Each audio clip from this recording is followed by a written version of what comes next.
সাংবাদিক ডালির পক্ষ থেকে শীতার্তদের মাঝে কম্বল বিতরণ। তানভীর আলম ডালির ক্যামেরায় বিশেষ প্রতিবেদন। ফারজানা রশিদ রূপার সহযোগিতায় শুনছেন সংবাদ শিরোনাম। কসবা টিভির ডেস্ক রিপোর্ট। কসবা টিভি, হৃদয়ে বাংলা। এখন বিস্তারিত জানাচ্ছেন আফরোজা রশিদ হাসি। ব্রাহ্মণবাড়িয়ার কসবা রেলওয়ে স্টেশন সহ বিভিন্ন স্থানে গরিব, অসহায় ও শীতার্তদের মাঝে কম্বল বিতরণ করেছেন কসবা উপজেলা প্রেস ক্লাবের সভাপতি ও কসবা টিভি পরিচালক ও পাক্ষিক অপরাধ পত্র পত্রিকার সম্পাদক ও প্রকাশক এবং কসবা আপন ঠিকানার প্রতিষ্ঠাতা সভাপতি হারুনুর রশিদ আলী। শনিবার রাত ৮টা থেকে অধিক রাত্র পর্যন্ত অসহায় মানুষদের মধ্যে এই কম্বল বিতরণ করেছেন কসবা উপজেলা প্রেস ক্লাব ও কসবা টিভি পরিবারের সদস্যরা।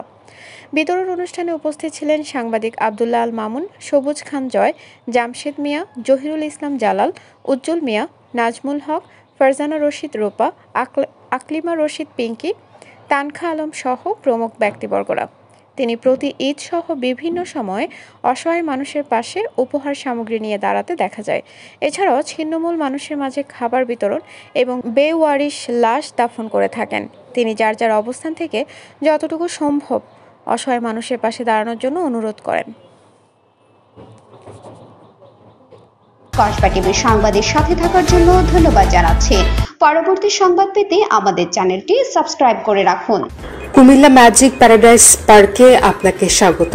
আপনি কি বন্ধু বান্ধব আপনজনদেরকে নিয়ে ঘুরতে চান?